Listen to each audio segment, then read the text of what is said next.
যদি কোনোবা বাইদেৱে বেংকৰ পৰা ব্যক্তিগতভাৱেও লোন লয় তেতিয়াহ'লে আমি তেওঁলোকক ষ্টাম্প ডিউটি পৰা আমি তেওঁলোকক ৰেহাই দিম।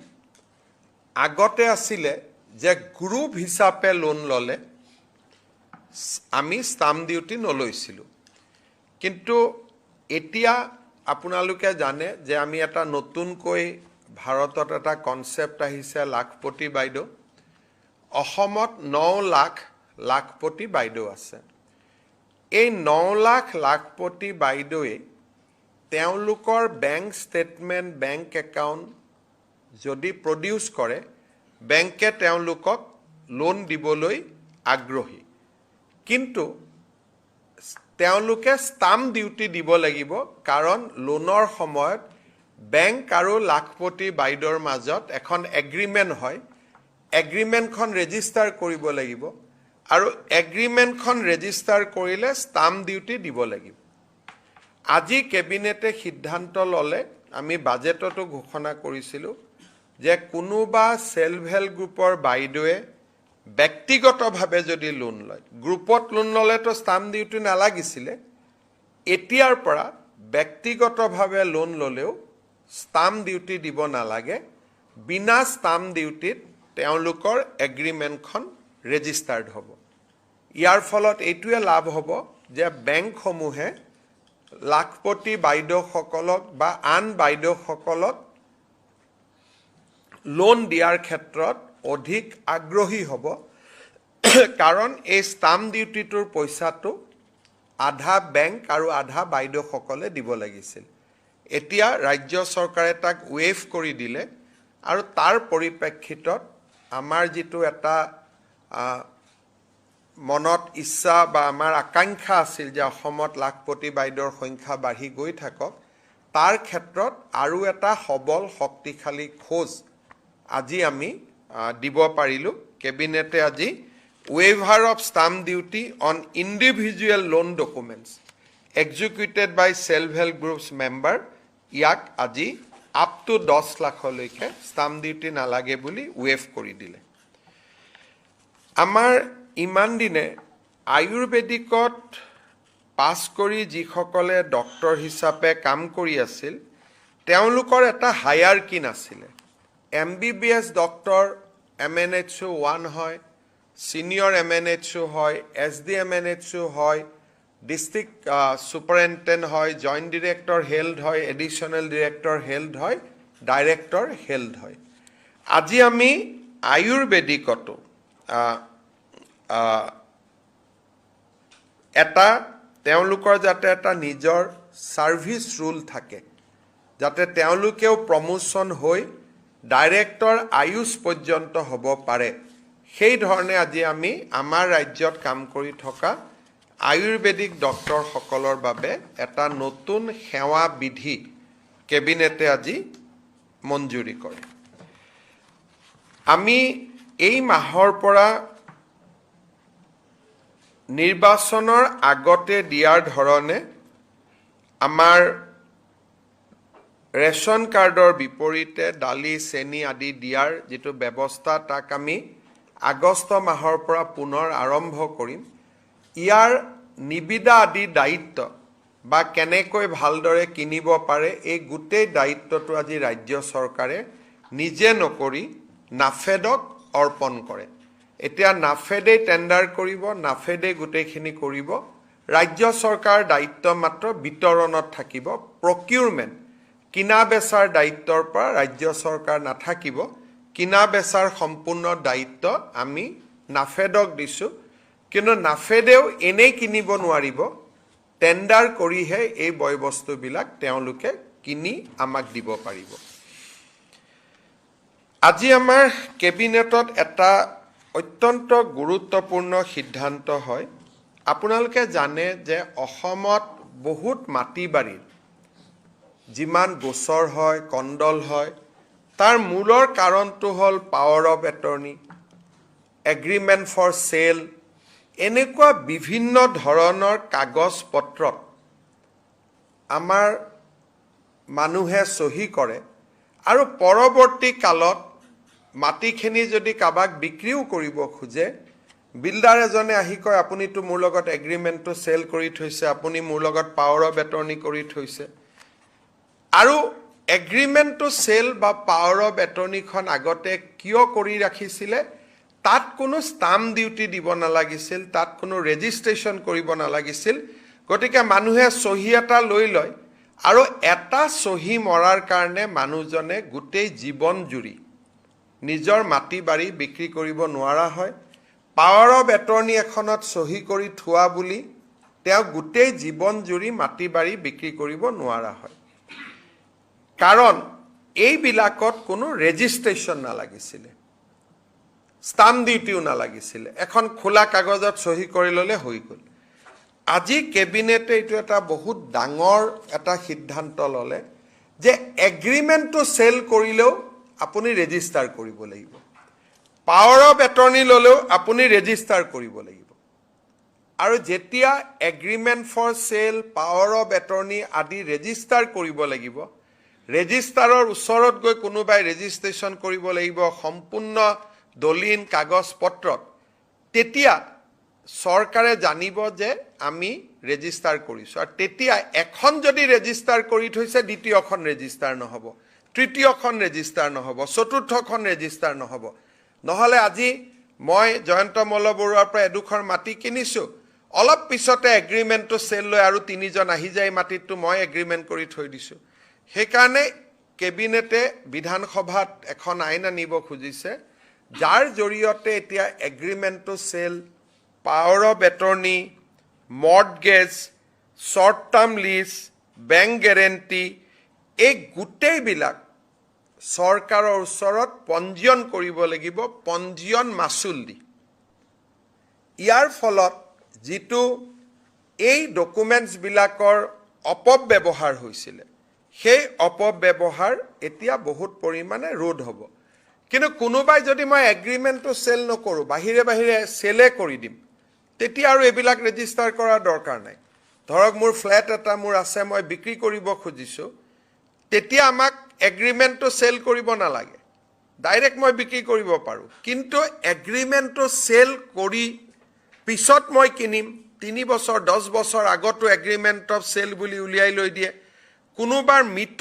ব্যক্তি মোৰ নামত মাটি আছে ল'ৰাৰ নামত দেউতা মৰিলে দেউতাৰ চহী এটা লৈ আহি কয় যে এইটো এগ্ৰিমেণ্টটো চেল আছিলে ল'ৰাজনে মাটিটো বিক্ৰী কৰিব নোৱাৰা হয় কোৰ্ট কাছাৰীত যাবলগীয়া হয় এক প্ৰকাৰ আধা গুৱাহাটীৰ মাটিত মৃত দেউতাকবিলাকৰ নামত এগ্ৰিমেণ্টটো চেল লৈ লেণ্ড ব্ৰকাৰবিলাকে ঘূৰি থাকে সেইকাৰণে এতিয়াৰ পৰা নিয়ম হ'ল যে এগ্ৰিমেণ্টটো চেল আছে যদি আপোনাৰ ৰেজিষ্টাৰ্ড হ'ব লাগিব গতিকে এটা বহুত ডাঙৰ আমি সংশোধনী এটা আনিছোঁ আৰু মই ভাবোঁ যে ই বহুতখিনি মাটিৰ সৈতে জড়িত অপৰাধমূলক কাম কাজক ৰোধ কৰাত সহায় কৰিব আগৰখিনিক এতিয়াতো আমি বেকডেটত ৰেজিষ্টাৰ কৰক বুলি ক'ব নোৱাৰোঁ কোনোবাতো মৃত্যু হৈ গৈছে কোনোবা এইটো এটা প্ৰস্পেক্টিভ আগত আৰু পুৰণাখিনিলৈকে যাব নোৱাৰিম কেবিনেটে আজি আৰু এটা সৰু সিদ্ধান্তৰ জৰিয়তে যিহেতু আমাৰ প্ৰাগজ্যোতিষ মেডিকেল কলেজখন নতুনকৈ হ'ল সেইকাৰণে মৰাণ মটক টাই আহোম চুতীয়া আৰু কোচ ৰাজবংশীসকলৰ কাৰণে এটাকৈ ৰিজাৰ্ভ ছিট বঢ়াই দিয়ে আগতে মৰাণৰ ৰিজাৰ্ভ ছিট আছিল 8টা এতিয়া 9টা হ'ব মেডিকেলত মটকৰ ৰিজাৰ্ভ ছিট 8টা আছিল এতিয়া 9টা হ'ব টাই আহোম জনগোষ্ঠীৰ 10টা আছিল এতিয়া 11টা হ'ব চুতীয়া জনগোষ্ঠীৰ 9টা আছিল এতিয়া 10টা হ'ব কোচ ৰাজবংশীৰ 13টা আছিল এতিয়া 14টা হ'ব আৰু এটা এইবাৰ পৰীক্ষামূলকভাৱে কেবিনেটে 2খন মেডিকেল ছিট আসন সংৰক্ষণ কৰিছে যাৰ দেউতাক মাক দুইটাই নাই বহুত আমাৰ ছাত্ৰ ছাত্ৰী থাকে দেউতাক মাক নাথাকে সংঘৰ্ষ কৰি পঢ়া শুনা কৰে অৰফেনৰ কাৰণে আমি 2টা মেডিকেল ছিট এইবাৰ ৰিজাৰ্ভ কৰিছোঁ যে কোনোবা এজন যদি মাক দেউতাক নোহোৱা ল'ৰাই মেডিকেল নিটত পাছ কৰিছে কিন্তু 2 নম্বৰ 5 নম্বৰৰ কাৰণে পোৱা নাই অন্তত 2জন ল'ৰাক আমি ৰিজাৰ্ভেশ্যন কেটেগৰীত আনিছোঁ। OBC হ'লে OBCৰ পৰা যাব, জেনেৰেল হ'লে জেনেৰেলৰ পৰা যাব। 2জন অৰফেনে এইবাৰ ৰিজাৰ্ভ কেটেগৰীত পঢ়াৰ সুবিধা পাব। আৰু যদি প্ৰয়োগটো ভাল হয় তেতিয়াহ'লে আমি ভৱিষ্যতে প্ৰতিখন মেডিকেল কলেজতো এটাকৈ আমি দিব পাৰিম। এইবাৰ আৰম্ভণি আমি 2টা চিটেৰে কৰিব খুজিছোঁ। যদি ইয়াৰ ৰিয়েকশ্যনটো ভাল হয়, যদি অপব্যৱহাৰ নহয়, তেতিয়াহ'লে আমি ইয়াতে 2টাকৈ চিট দি ভৱিষ্যতে আমি 15টালৈকে বঢ়াব পাৰিম। কেবিনেটে আজি মেডিকেল চিটৰ ক্ষেত্ৰত আৰু এটা ডাঙৰ সিদ্ধান্ত লৈছে যে আপোনালোকে জানে যে চাকৰি সূত্ৰে বহুত অসমীয়া মানুহে ৰাজ্যৰ বাহিৰত ল'ৰা ছোৱালীক পঢ়ুৱায়। কোনোবাই চেণ্ট্ৰেল গভৰ্ণমেণ্টৰ চাকৰি কৰি আছে, কোনোবাই আৰ্মিত চাকৰি আছে, CRPত চাকৰি কৰি আছে, কোনোবাই অসম ভৱনত চাকৰি কৰি আছে। আগতে আমাৰ মেডিকেলত ৰুল আছিলে যদি অসমৰ বাহিৰৰ স্কুলত কোনোবা পঢ়ে তেতিয়াহ'লে ষ্টেট কোটাত তেওঁ এডমিশ্যন ল'ব নোৱাৰে। এতিয়া আমি কৈছোঁ যে অসমীয়া মানুহৰ ল'ৰা ছোৱালী যদি বাহিৰতো স্কুল কলেজ পঢ়িছে, অসমত তেওঁলোকে মেডিকেল কলেজ পঢ়াৰ সুবিধা পাব, প্ৰভাইডেড দেউতাক মাক 3টা প্ৰজন্মৰ অসমীয়া হ'ব লাগিব। তাৰমানে তেওঁৰ ককাকো অসমৰ হ'ব লাগিব, আজু ককাও অসমৰ হ'ব লাগিব। যদি এনেই যোৱা 10 বছৰত ধৰক মই ধৰি ল'লোঁ ৰাজস্থানৰ পৰা এজন ব্যক্তি ব্যৱসায়ৰ কাৰণে আহিছে, বা কোনোবাই 71 চনত অসমীয়া হৈছে, চিটিজেনশ্বিপ লৈছে, বা কোনোবাই তেওঁলোকৰ স্বাভাৱিক ককায়েকজন আহিলেও দেউতাক মাকটো অলৰেডি নিজৰ ষ্টেট অফ অৰিজিনত আছে, গতিকে তাতে পঢ়িছে, তেওঁলোকৰ কাৰণে আমি এইটো সুবিধা দিয়া নাই। কাৰণ তেওঁলোকৰ পৰিয়ালৰ আধা অলৰেডি বাহিৰত পাৰ্মানেণ্ট কৰি আছেই। কিন্তু যিসকল 3টা প্ৰজন্মৰ অসমীয়া, তেওঁলোকৰ ল'ৰা ছোৱালী চাকৰি সূত্ৰে কৰ্মসূত্ৰে বাহিৰত পঢ়িছে, কিন্তু এইখন তেওঁলোকৰ ঘৰ নহয়, তাত টেম্পৰাৰী আছে, কিন্তু বাহিৰত পঢ়াৰ কাৰণে তেওঁলোকে মেডিকেল চিট অসমত নাপায়। গতিকে সেই 3টা প্ৰজন্মৰ অসমবাসী, জাতি যিয়ে নহওক, জনগোষ্ঠী যিয়ে নহওক, 3টা প্ৰজন্মত বাস কৰা যদি বড়ো, মিচিং, বৰাক ভেলীৰ মানুহ যোন হ'ব পাৰে, 3টা প্ৰজন্ম যোনে অসমত বাস কৰিছে, তেওঁলোকৰ ল'ৰা ছোৱালী বাহিৰত স্কুলিং কৰিলেও অসমত মেডিকেলৰ চিটৰ বাবে সুবিধা পাব, বাট অন মেৰিট। কম্পিটিশ্যন কৰিব লাগিব, কোনো কোটা নাই, ৰিজাৰ্ভেশ্যন নাই, অন মেৰিট তেওঁলোকে কম্পিটিশ্যন কৰিব পাৰিব।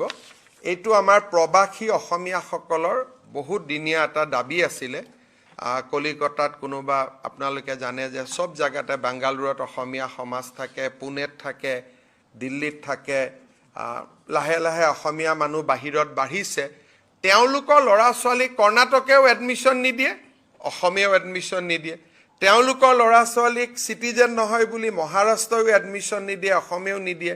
তেওঁলোকৰ ল'ৰা ছোৱালীক চিটিজেন নহয় বুলি তেওঁলোকে আন ৰাজ্যতো এডমিশ্যন নাপায়, অসমতো নাপায়। অৰুণাচলত আমাৰ অসমীয়া মানুহ আছে, অৰুণাচলত এডমিশ্যন নিদিয়ে, আমি নাপাওঁ। শ্বিলঙত আমাৰ অসমীয়া মানুহ আছে, শ্বিলঙতো পঢ়িব নোৱাৰে, অসমতো পঢ়িব নোৱাৰে। সেইকাৰণে আমি কৰিছোঁ যে তেওঁলোকৰ যদি দেউতাক মাক ককাক আজু ককাক মিলি 3টা প্ৰজন্ম যদি অসমত আছিলে, 1951 চনত যদি অসমত আছিলে, তেতিয়াহ'লে তেওঁলোকে অসমৰ মেডিকেল চিটত বাহিৰত স্কুলিং কৰিলেও তেওঁলোকে এতিয়া অসমত মেডিকেল পঢ়াৰ সুবিধা পাব। এইটো প্ৰবাসী অসমীয়াসকলৰ কাৰণে এটা ভাল খবৰ। কিন্তু অসমীয়া বুলি কওঁতে মই আকৌ কৈছোঁ 51 চনৰ অসমীয়া হ'ব লাগিব, 71ৰ নহয়, 51ৰ অসমীয়া হ'ব লাগিব। কেবিনেটত আজি এইখিনি সিদ্ধান্তৰ লগতে আজি আমি শিৱসাগৰ চৰাইদেউ জিলাৰ বান পৰিস্থিতিৰ বিষয়েও কেবিনেটত আলোচনা হয়। আৰু আপোনালোকক আমি জনাবলৈ পাই অলপ সন্তুষ্টি লাভ কৰিছোঁ যে এতিয়া আমি প্ৰত্যেকখন গাঁও, প্ৰত্যেকখন চুবুৰীতে আমি যাব পাৰিছোঁ। অৰ্থাৎ পানী কমিছে, আৰু পানী কমাৰ পৰিপ্ৰেক্ষিতত এতিয়া প্ৰশাসনে শিৱসাগৰ আৰু চৰাইদেউ জিলাৰ প্ৰতিখন গাঁও বা প্ৰতিখন চুবুৰীলৈ যাব পাৰিছে। আমি ইউজুৱেলি যি আমি সহায় আগবঢ়াওঁ যে আমি মানুহক পাৰ মানুহ হিচাপত আমি আগতে চাউল দালি এনেকৈ দিওঁ, কিন্তু শিৱসাগৰ আৰু চৰাইদেউ জিলাৰ বাবে আমি এটা ফেমিলি কিট বনাইছোঁ। দুজন দেউতাক মাক, দুজন ল'ৰা ছোৱালী, এই ধৰণে আমি এটা ফেমিলি কিট বনাই যাতে একেবাৰে ওজন কৰি কৰি বস্তু দি থাকিব নালাগে, মানুহখিনি বিপদত আছে, একেবাৰতে 8 কেজি চাউল, 2 কেজি দালি, 1 লিটাৰ মিঠাতেল, এই ধৰণে আমি এটা পেকেট কৰিছোঁ। আৰু আজিৰ পৰা তাত আমি ৰিলিফৰ ব্যৱস্থাটো অলপ পৰিৱৰ্তন কৰি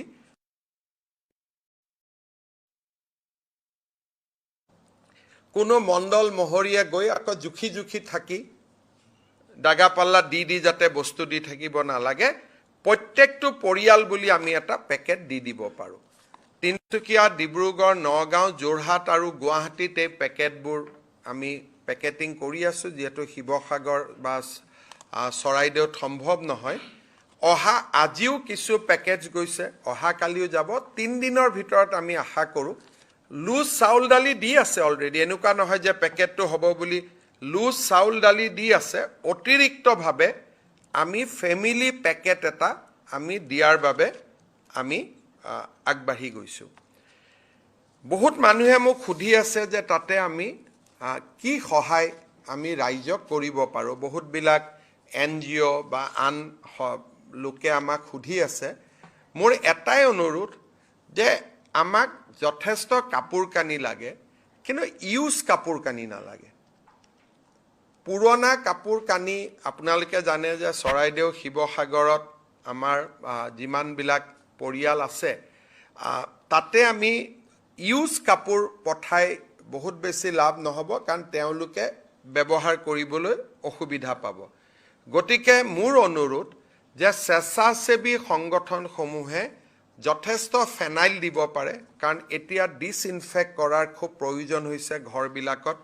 ফেনাইল দিব পাৰে, বেবী ফুড দিব পাৰে, আমাক ল'ৰা ছোৱালী শিশুৰ কাৰণে গাখীৰ দিব পাৰে, আৰু চাদৰ মেখেলা বা টি চাৰ্ট বা চাৰ্ট কিন্তু নতুন দিব লাগে, পুৰণা ইউজ দিব নালাগে, কাৰণ পুৰণা ইউজৰ কাপোৰ কানি দি বেমাৰ আজাৰ হোৱাৰো সম্ভাৱনা থাকে।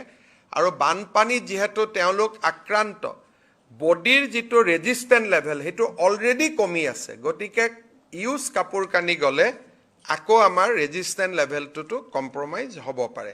গতিকে মই ভাবোঁ যে সহায় কৰাৰ উত্তম উপায়টো হ'ল যে বেবী ফুড পঠাওঁ, ফেনাইল পঠাওঁ, ল'ৰা ছোৱালীৰ কাৰণে কাপোৰ পঠাওঁ, মহিলাসকলৰ কাৰণে কাপোৰ পঠাওঁ, পুৰুষসকলৰ কাৰণেও কাপোৰ পঠাওঁ, কিন্তু আমি যিমান পাৰোঁ আমি নতুন কাপোৰ আমি দিব লাগে। ছেকেণ্ড, কিতাপ কাগজ বহুত লছ হৈছে মানুহৰ। গতিকে এনি এডুকেশ্যনেল কিট, ল'ৰা ছোৱালীৰ পঢ়াৰ কাৰণে পেন, আমাৰ জ্যামিতি বক্স, এনি এডুকেশ্যনেল কিটছ যদি কোনোবাই দিব খোজে তেতিয়াহ'লে তাৰো যথেষ্ট প্ৰয়োজনীয়তা আছে। আমাৰ মন্ত্ৰী কেশৱ মহন্ত, বিমল বৰা, সুশান্ত বৰগোহাঁই তাতে কেম্প কৰি আছে। 1 তাৰিখৰ পৰা আমাৰ কৃষিমন্ত্ৰী যাব কঠীয়া যোগাৰ কৰাৰ কাৰণে, আমাৰ স্বাস্থ্যমন্ত্ৰী যাব, কাৰোবাৰ যদি মেডিকেল কেম্পছবিলাক মোবাইল মেডিকেল ইউনিট চলি আছে তেওঁ পৰ্যবেক্ষণ কৰিব যাব, এনিমেল হাজবেণ্ডাৰী মন্ত্ৰী যাব, ক'ত ক'ত পশু সম্পত্তি পশুধন নষ্ট হৈছে, যাতে আমি কম্পেনচেশ্যন দিয়াৰ, ৰিহেবিলিটেশ্যন দিয়াৰ প্ৰক্ৰিয়াটো আগষ্ট মাহৰ ভিতৰতে আমি আৰম্ভ কৰিব পাৰোঁ। এতিয়াতো আমি যি দি আছোঁ ৰিলিফ দি আছোঁ, কিন্তু ৰিলিফৰ লগত যাতে আমি ৰিহেবিলিটেশ্যন, পুনৰ্বাসৰ বাবেও আমি পইচা বা সহায় কৰিব পাৰোঁ, তাৰ কাৰণেও আমি 1 তাৰিখৰ পৰা আমি ছাৰ্ভে আমি লাগি যাম। আপোনালোকক জনাবলৈ পাই মই আনন্দিত যে কেন্দ্ৰীয় এছেছমেণ্ট কৰা যিটো দল, ইণ্টাৰ মিনিষ্ট্ৰিয়েল গ্ৰুপ, আজি তেওঁলোক আহি পাইছে আৰু তেওঁলোক ইতিমধ্যে যোৰহাট, গোলাঘাট, তিনিচুকীয়া আৰু চৰাইদেউ জিলালৈ তেওঁলোকে যাত্ৰা কৰিছে। ৰাতিপুৱা প্ৰধানমন্ত্ৰী ডাঙৰীয়াই মোক ফোন কৰিছিলে আৰু প্ৰধানমন্ত্ৰী ডাঙৰীয়ায়ো যথেষ্ট উৎকণ্ঠিত হৈ আছে আৰু তেওঁ মোক কৈছে যে যি লাগে মোক কৈছে যেতিয়াই তই ইচ্ছা লাগে তই মোক ফোন কৰিবি যি সহায়ৰ প্ৰয়োজন হয় আমি যি পাৰোঁ লগে লগে আমি সহায় কৰিম কালি গৃহমন্ত্ৰী ডাঙৰীয়া আজি প্ৰধানমন্ত্ৰী ডাঙৰীয়াই নিজে ফোন কৰি খবৰো লৈছে আৰু সহযোগিতাৰ আশ্বাসো প্ৰদান কৰিছে শেষত মই এটা কথাৰে কৈ সামৰণি মাৰিছোঁ যে আমি ৩ তাৰিখৰ পৰা অৰুণোদয় আঁচনিখন নতুনকৈ আৰম্ভ কৰিম এই আঁচনিখন দিছপুৰৰ পৰা পৰিচালনা হয় ফিল্ডত আমাৰ কোনো এই আঁচনিখন পৰিচালনাৰ বাবে আমাৰ অফিচাৰ বা আমাৰ কোনো মানুহ নাছিল এখন অৰুণোদয় এপ্লিকেশ্যন লৈ ক'তনো দিম মানুহে নাজানে যদি বেংকত টকাটো পোৱা নাই কাকনো কমপ্লেইন দিম মানুহে নাজানে এতিয়া আমি প্ৰত্যেক সমষ্টিতে একোজনকৈ অৰুণোদয় সহায়ক আমি নিযুক্তি কৰাৰ বাবে সিদ্ধান্ত লৈছোঁ নামটো হয়তো সহায়ক নহয় অৰুণোদয় সাৰথী ধৰণৰ হ'ব অকণমান আমি ভাল নাম এটা কৰি দিম কিন্তু এতিয়া প্ৰত্যেক সমষ্টিৰে ব্লক অফিচত নহলে এছডিচিৰ অফিচত নহলে ডিচি অফিচত এজনকৈ অৰুণোদয় সহায়ক বা অৰুণোদয় সাৰথী বহি থাকিব অৰুণোদয় ৰিলেটেড সমস্যাবিলাক তেওঁলোকে ল'বও পাৰিব আৰু সমাধান কৰাৰ বাবে চেষ্টাও কৰিব পাৰিব থুলমূলকৈ কেবিনেটত আজি এইখিনিয়ে সিদ্ধান্ত আছিল আপোনালোকৰ যদি কিবা প্ৰশ্ন আছে মই কৰিব পাৰোঁ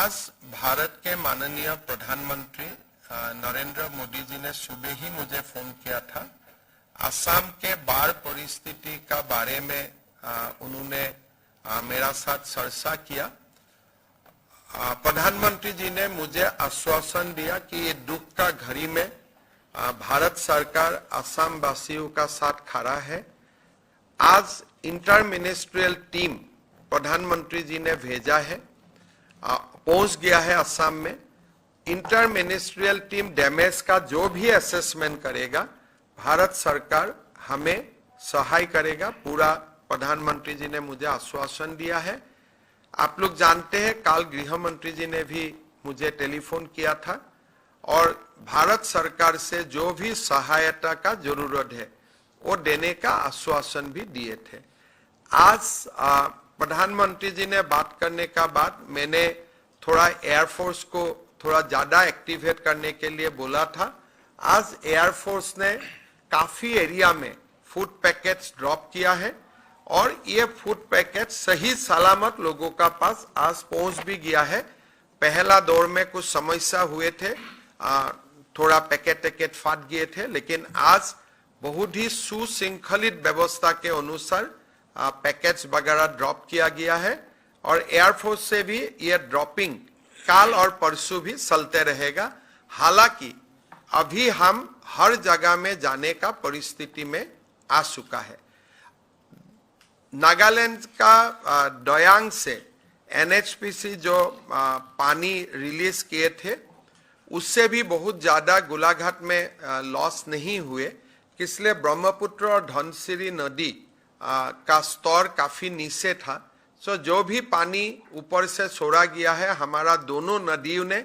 इसको एब्जॉर्व कर लिया तो इसीलिए गोलाघाट डिस्ट्रिक्ट से कोई नया बाढ़ के इंफॉर्मेशन नहीं आया है सर तक स्कूल कॉलेज बिलाको पलह परिसे एटु साफ सिकुনৰ ব্যৱস্থা আমি নিশ্চিতভাৱে ব্যৱস্থা লম আৰু এডুকেশ্যন ডিপাৰ্টমেণ্টেও আমি শিৱসাগৰ আৰু চৰাইদেউৰ স্কুলখিনি অলপমান দেৰিকৈ ৰিঅপেন কৰিম আৰু যিকেইখন স্কুলত সমস্যা আছে আমি তাক সমাধান কৰি ল'ম ইতিমধ্যে এইবিলাকৰ এছেছমেণ্টবিলাক অহা ৩-৪ দিনত আমি পাই যাম আৰু ৰাইজৰ লগত সহযোগ কৰি পিডব্লিউডি ডিপাৰ্টমেণ্ট এডুকেশ্যন ডিপাৰ্টমেণ্ট আমি সকলোৱে মিলি তাক ক্লিয়াৰ কৰি ল'ম এনেকুৱা স্কুল খুব বেছি 100খন হ'ব আমি ভাল কৰি ল'ম এমএলএ ফাণ্ডৰ যেটো 10% কথা কৈছিল ইউজ কৰিব পৰা যাব 10% মানে 15 লাখ টকা এইটো দি কিমান হ'বগৈ কাম গতিকে আমি সহায় কৰিবই লাগিব কৰাটো কোনো আপত্তি নাই কিন্তু 15 লাখ টকা দিটো এটো কৰিব নোৱাৰে আমি আমাৰ বিধায়কসকলক বা ৰাইজক আমি যথেষ্ট সহায় কৰিব লাগিব আৰু এটো ক্ষেত্ৰত আমি পইচা লৈ চিন্তা কৰা নাই আমাৰ পইচা আছে গতিকে আমি অকল পলক চাফা কৰাই নহয়, য'ত য'ত ৰিপেয়াৰিং লাগে, টিংপাত বদলাব লাগে, কালাৰ কৰিব লাগে, ৰং কৰিব লাগে, যাতে স্কুলখনত ল'ৰা ছোৱালীয়ে ভালকৈ পঢ়িব পাৰে, আমি সকলো ব্যৱস্থা হাতত ল'ম। আৰু মেডিকেল পাঠ্যক্ৰমত এইবাৰ কিমান ষ্টেট কোটা থাকিব আৰু কিমানখন নতুন? মেডিকেলত আমাৰ এইবাৰ প্ৰাগজ্যোতিষ মেডিকেল কলেজটো এডমিশ্যন হ'ব। বঙাইগাঁও মেডিকেল কলেজৰ কাৰণে আমি চেষ্টা কৰি আছোঁ। টোটেল নাম্বাৰ অফ ছিটটো মই জনাই দিম বাৰু।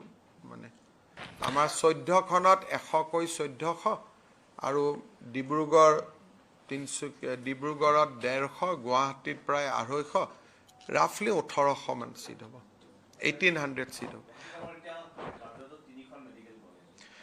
গুৱাহাটীত আমাৰ GMC হ'ল, প্ৰাগজ্যোতিষ মেডিকেল কলেজ হ'ল, মহেন্দ্ৰ মোহন চৌধুৰী কলেজখনকো আন এখন মেডিকেল কলেজলৈ ৰূপান্তৰ কৰিব পাৰি নেকি, তাৰ বিষয়ে চিন্তা চৰ্চা চলি আছে।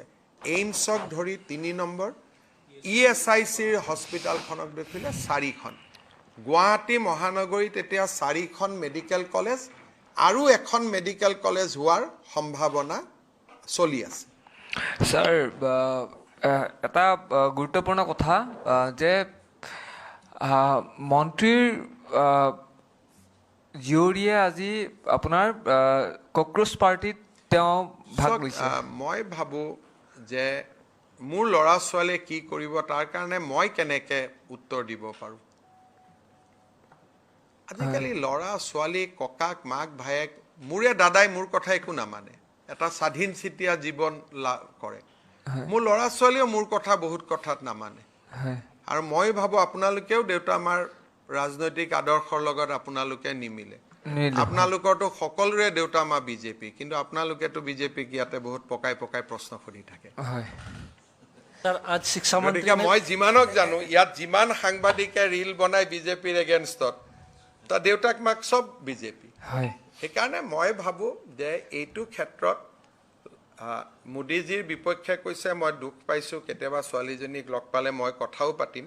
কিন্তু স্যাৰ, এইটো কাৰণে বিষয়টো আপুনি কি হিচাপে আপুনি একো হিচাপে নলওঁ। মই ভাবোঁ যে এইটো কাৰণে কেশৱ মহন্ত এতিয়া এটা ডাঙৰ দায়িত্বত আছে। ৰাজ্যৰ বানাক্ৰান্ত মানুহক সহায় সহযোগিতা আগবঢ়োৱা তেওঁৰ দায়িত্ব, আৰু তেওঁ কেতিয়া মানসিকভাৱে ভাৰাক্ৰান্ত কৰিলে আমি কোনো উপকৃত নহ'ম। কিন্তু স্যাৰ, যিয়ে নহওক যে এগৰাকী মন্ত্ৰীৰ জীয়ৰীয়ে মোৰ ল'ৰা কালি আচৰিত নহ'ব, মোৰ ল'ৰাইও যদি ক'ৰবাত কিবা গণ্ডগোলীয়া কথা কৈ দিয়ে। মোৰ ল'ৰা কালি পৰহি উকিল হ'ব, মই বেয়া পোৱা মানুহৰ হৈ ওকালতি কৰি থাকিব, কাক ধৰিব? ল'ৰা ছোৱালীৰ লগত দেউতাক মাকক সম্পৰ্কিত কৰাটো নাবালক হৈ থকালৈকে ঠিক আছে, সাবালক হৈ যোৱাৰ পিছত আমি ইনভলভ কৰি লাভ নাই। যিখিনি কৈছে সেইখিনি ভুল কথা কৈছে, কিন্তু ভুল কথা কোৱাৰ কাৰণে আমি ছোৱালীজনীৰ লগত কথা পাতিম, দেউতাকক কিয় আমি হেৰেছমেণ্ট কৰিম? নাই কৰা ছাৰ। সেইটোকে যদি ছোৱালীজনী ময়ো চিনি পাওঁ, মোৰ ঘৰতো আহি থাকে, হয়, কেতিয়াবা মই তাক বুজাম, কিন্তু দেউতাকক আক্ৰমণ কৰাটো কোনো ইয়াত নাই কৰা ছাৰ। ছাৰ, ৰেচন কাৰ্ডৰ কথা এটা কৈছিলে, আগষ্টৰ পৰা ৰেচন কাৰ্ডৰ সামগ্ৰীসমূহ বিতৰণ হ'ব। আগতে 100 টকাত 3বিধ সামগ্ৰী, এতিয়া অকণমান দাম 2-3 টকা হয়তো, কিমান এতিয়া 100 টকাত আমি এতিয়া আমি এই বছৰ চেনি আৰু দালি দি আছোঁ। এই মাহত আমি 100 টকাতে দিম। নিমখ কিনাৰ প্ৰক্ৰিয়াটো চলি আছে। নিমখটো যদি আহে হয়তো 4-5 টকা বাঢ়িব পাৰে। আৰু ছাৰ, সৰিয়হ তেল আৰু কথা এটা দিম লাহে লাহে। 5 বছৰৰ কাৰণে মুখ্যমন্ত্ৰী হৈছোঁ ভাই। চব হিমন্ত বিশ্ব শৰ্মাই এটা কথাও নেপেলায়, আপোনালোকে লাজত পৰিব পিছত। আপোনাৰ পাব্লিচিটিও নকৰিব মই নিদিওঁ বুলি। মই যি কৈছোঁ কৰিমেই, তাত ক'তো শব্দৰ গণ্ডগোল নহয়। আৰু যি কৈছোঁ তাতকৈ 2টা বেছি কৰি সামৰণি মাৰিম, 2টা কম নকৰোঁ। কিন্তু লাহে লাহে কৰিম। আজি কৰিলে আজি কৰাৰ কোনো প্ৰয়োজন নাই, কাৰণ আৰু বহুত মানুহ বাঢ়ি বাঢ়ি গৈ থাকিব, পৰিয়াল বাঢ়িব, লাহে লাহে হৈ থাকিব চব।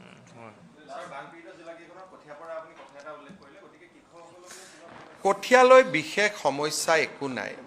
মানে আমি চিন্তা কৰাৰ এইকাৰণে কাৰণ নাই, এইবাৰ অসমত কোনো জিলাত বানপানী হোৱা নাই। সেইকাৰণে গোটেই জিলাবিলাকত পৰ্যাপ্ত কঠীয়া আছে। তিনিচুকীয়াত কঠীয়া আছে, ডিব্ৰুগড়ত কঠীয়া আছে, যোৰহাটত কঠীয়া আছে, গোলাঘাটত কঠীয়া আছে, তেজপুৰত কঠীয়া আছে। মাত্ৰ পীযুষ হাজৰিকাই ট্ৰাকেদি লৈ গৈ দিব লাগিব, ইমানেই। যদি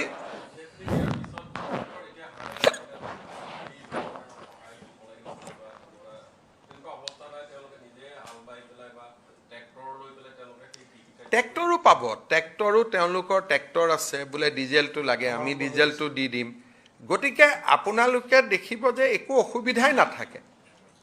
মই নিজে গৈ চাই আহিছোঁ, মই 2-3 দিন পিছত আকৌ যাম, আমাৰ মন্ত্ৰীসকল যাব, আৰু ফ্লাড এফেক্টেড মানুহক সহায় কৰাৰ ক্ষেত্ৰত কোনো অসুবিধাই নাথাকে। এইটো ক্ষেত্ৰত মোৰ কনফিডেন্সো আছে, বিশ্বাসো আছে, আৰু আমি খুব ভাল কৰি আমি মানুহখিনিক সহায় কৰিম। তাকো আমি কম্পেনচেশ্যন দিম। যাৰ পশুধন 2টা মৰিছে সি 2জনৰ কম্পেনচেশ্যন পাব, 4জন মৰিছে 4জনৰ পাব। মানে আমি সকলো ফালৰ পৰা, কাৰোবাৰ চাৰ্টিফিকেট হেৰাইছে তেওঁক আমি ডুপ্লিকেট চাৰ্টিফিকেট আনি দিম, কিতাপ পত্ৰ চেজ হৈছে কিতাপ পত্ৰ যোগাৰ কৰি দিম। মানে আমি ক'তো কম নাৰাখোঁ। কিন্তু এটা কিছুমান নোট বহীটো হেৰাই গ'ল, তেওঁলোকে যিটো কুৱেশ্যন পেপাৰ লিখিছিলে, হাতে লিখা নোট বহীটোতো আৰু মই দিয়াৰ পৰা আৰম্ভ কৰি তেওঁলোকক ঘৰৰ ৰিপেয়াৰিং কৰাৰ পইচা দিয়াৰ পৰা আৰম্ভ কৰি কঠীয়াৰ পৰা আৰম্ভ কৰি তেওঁলোকক ট্ৰেক্টৰাইজেশ্যন কৰাৰ পৰা আৰম্ভ কৰি চিট দিয়াৰ পৰা আৰম্ভ কৰি আমি গোটেইবোৰ কৰি দিম। চাওক, মানে এইবিলাক হ'ল একোটা চাইকলজি। এজন মন্ত্ৰী আহিলে দিনটো মই ঘূৰি থাকিব লাগিব, মোৰ কি লাভ হ'ব? তেওঁ ফোনতে যেতিয়া মই কামখিনি কৰাব পাৰোঁ। গতিকে মোৰ কথাটো হ'ল যে আজি অসমত অন্তত মই ৰাইজক আশ্বাস দিব পাৰোঁ যে আপোনালোকে এজন মুখ্যমন্ত্ৰী আছে আপোনালোকৰ লগত, বিপদৰ সময়ত মই টেলিফোনতো কামটো কৰাব পাৰোঁ। এতিয়া কোনোবা আহিলেতো মই না বুলি মই বেয়া পাব নোৱাৰোঁ, কিন্তু শিৱৰাজ সিং চৌহান আহিলে বুলি ৰিলিফ পাব, নাহিলে বুলি ৰিলিফ নাপায়, তেনেকুৱা নহয়। এছেছমেণ্টৰ কাৰণে আমাক ব্যুৰ'ক্ৰেটছৰ টীম লাগে, মন্ত্ৰীয়েতো এছেছমেণ্ট নকৰে। যিটো প্ৰয়োজন মোদী ডাঙৰীয়াই পঠিয়াই দিলে, যাক ইণ্টাৰ মিনিষ্ট্ৰিয়েল টীম বুলি কয়, সেইটো already they have landed in Assam. देखिए, रिजिग्नेशन करना उनका व्यक्तिगत सिद्धांत है, लेकिन मैंने ट्वीट भी किया हूँ। असम के लिए धर्मेंद्र प्रधान जी ने हमें काफ़ी मदद किए थे। Indian institute of management IIM अभी असम में हमने किया, प्रधान जी ने ही करके दिए हैं। और NEP इम्प्लीमेंटेशन में उनका जो एक बड़ा भूमिका थे, तो उसके लिए मेरा यही मानना है कि इतिहास धर्मेंद्र प्रधान जी को जरूर पॉजिटिवली ही असेस करेगा। अभी जो भी हुआ कि डिजाइन दिया नहीं दिया है, मैं बहुत ज़्यादा फॉलो नहीं कर रहा हूँ, लेकिन मेरा मानना है कि हिस्ट्री विल जज him as a person who implemented NEP in India, who decolonized education system of the country.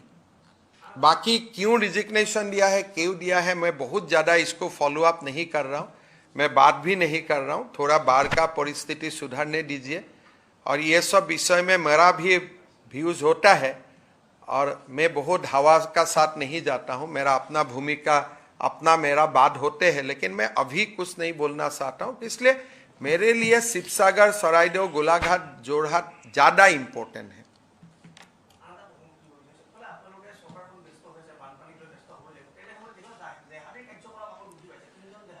আজি আমি পাকিস্তানৰ লগত সম্পৰ্ক থকা 3জন জেহাদীক আমি গ্ৰেপ্তাৰ কৰিছোঁ। ইমান দিনে আমি যি জেহাদীক গ্ৰেপ্তাৰ কৰিছিলোঁ তেওঁলোকৰ সম্পৰ্ক বাংলাদেশৰ লগত আছিল। এইবাৰ প্ৰথমবাৰ আমি জেহাদীক গ্ৰেপ্তাৰ কৰিছোঁ যাৰ সম্পৰ্ক পোনে পোনে পাকিস্তানৰ লগত আছে। কালি তেওঁলোকক এৰেষ্ট কৰিছে, পুলিচে ইণ্টাৰোগেশ্যন কৰি আছে। যেতিয়াই ইনফৰমেশ্যন আহিব, হয় অসম আৰক্ষীয়ে আপোনালোকক ব্ৰিফ কৰিব, নহ'লে মই আপোনালোকক ক'ম। কিন্তু যেহেতু কালি এৰেষ্ট কৰিছে, সেইকাৰণে বহুতখিনি মই কথা ক'ব পৰা অৱস্থাত নাই। কিন্তু তেওঁলোকৰ প্ৰথমবাৰ আমি দেখিছোঁ যে ইউজুৱেলি আজিলৈকে আমি যিমান জেহাদী গ্ৰেপ্তাৰ কৰিছিলোঁ তেওঁলোকৰ লিংক বাংলাদেশৰ লগত আছিলে। প্ৰথমবাৰ আমি জেহাদী পাইছোঁ যাৰ ডিৰেক্ট লিংক পাকিস্তানৰ লগত আছে।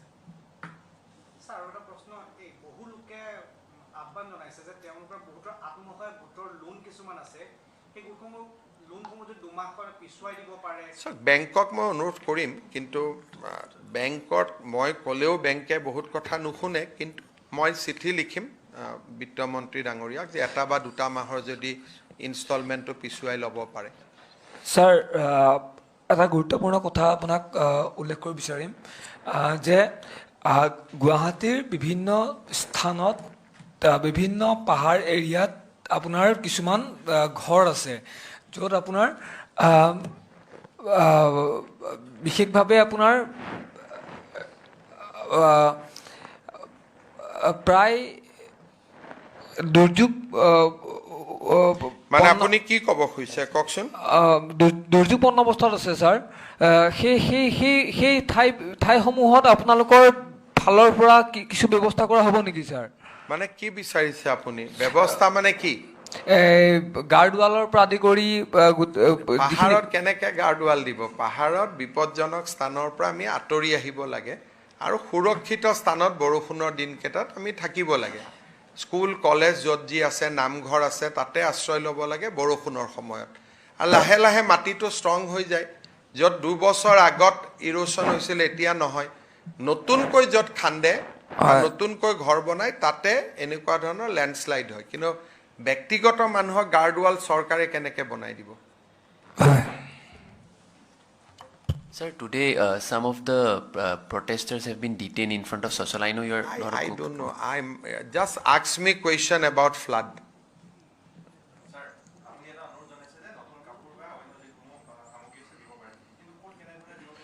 জিলা উপায়ুক্তকো দিব পাৰিব, জিলা আয়ুক্তক দিব পাৰিব আৰু কোনোবাই নিজে নিদি স্থানীয় NGOৰ লগত যোগাযোগ কৰিও দিব পাৰিব। ধৰক বহুতে চৰকাৰক দিব নোখোজে, নিজে দিব খোজে। মই খালি আইটেমটোৰ নাম কৈছোঁ, কিন্তু তেওঁলোকে যেনেকৈ বিচাৰে চৰকাৰৰ জৰিয়তে যদি দিব খুজিছে জিলা আয়ুক্তক দিব পাৰিব আৰু জিলা আয়ুক্তসকলে গ্ৰহণ কৰি বিতৰণ কৰি ফটোগ্ৰাফ আদি দি দিব। কিন্তু যদি আমি বোলে নহয় আমি চৰকাৰক নিদিওঁ, শিৱসাগৰ চৰাইদেউ জিলাত কেইবাটাও জাতীয় সংগঠন আছে, NGO আছে, তেওঁলোকৰ জৰিয়তে দিব পাৰিব। আৰু কোনোবাই গাঁওখন বা অঞ্চলটো ডিচিৰ পৰা বুজি লৈ যে এইটো কোনটো এফেক্টেড জেগাত দিম, ডিচিয়ে গাঁওখনৰ নাম কৈ দিব, চুবুৰীটোৰ নাম কৈ দিব, নিজেও কৈ দিব পাৰিব। এইটো এনেকুৱা নহয় যে চৰকাৰৰ জৰিয়তেহে অকল দিব পাৰিব, এইটো আন ব্যৱস্থা দিও দিব পাৰিব। মই খালি আইটেম কেইটা কৈ দিছোঁ যে তাতে বৰ্তমান কোন কেইটা আইটেমৰ প্ৰয়োজন আছে।